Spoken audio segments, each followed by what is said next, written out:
ಬೆಂಗಳೂರಿನ ಟ್ರಾಫಿಕ್ ಅನ್ನ ಕಡಿವಾಣ ಹಾಕುವುದಕ್ಕೆ ಅಂತ ಹೇಳಿ ಹುಟ್ಕೊಂಡಿರುವಂತಹದ್ದು ನಮ್ಮ ಮೆಟ್ರೋ. ಇದೀಗ ನಮ್ಮ ಮೆಟ್ರೋ ಮತ್ತೊಂದು ಹೆಜ್ಜೆ ಮುಂದೆ ಇಟ್ಟಿರುವಂತಹದ್ದು. ಎಸ್, ಇವತ್ತು ಹಳದಿ ಮಾರ್ಗವನ್ನ ಓಪನಿಂಗ್ ಮಾಡ್ತಾ ಇರುವಂತದ್ದು. ಇವತ್ತಿನಿಂದ ಸಂಪೂರ್ಣವಾಗಿ ಇನಾಗ್ರೇಷನ್ ಗೊಳ್ಳುವುದಕ್ಕೆ ಈಗಾಗಲೇ ಸಕಲ ಸಿದ್ಧತೆಗಳನ್ನ ಮಾಡ್ಕೊಂಡಿರುವಂತಹದ್ದು. ಪ್ರಧಾನಿ ನರೇಂದ್ರ ಮೋದಿ ಅವರಿಂದ 12ವರೆಗೆ ಉದ್ಘಾಟನೆ ಆಗುವಂತದ್ದು. ಇದೀಗ ಮೋದಿ ಅವರು ಸಹ 2016ರಲ್ಲಿ ಈ ಒಂದು ಕಾರ್ಯಕ್ಕೆ ಶಂಕುಸ್ಥಾಪನೆಗೆ ಭಾಗಿಯಾಗಿದ್ರು. ಇದೀಗ ಅವರ ಕೈಯಿಂದಲೇ ಸಹ ಉದ್ಘಾಟನೆಗೊಳ್ಳುವುದಕ್ಕೆ ಈಗಾಗಲೇ ರೆಡಿ ಆಗಿರುವಂತಹದ್ದು.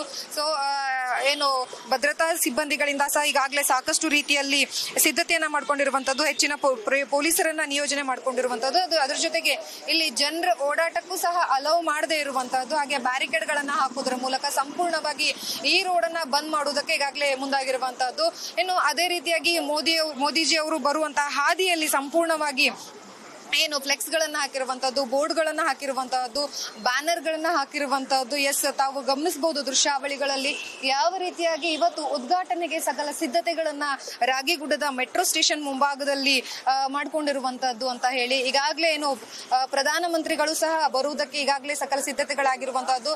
ಈಗ ರಾಗಿಗುಡ್ಡಕ್ಕೆ ಬಂದ ನಂತರ ಇಲ್ಲಿಂದ ಮತ್ತೆ ಅವರು ಪ್ರಯಾಣವನ್ನ ಬೆಳೆಸುವಂತಹದ್ದು.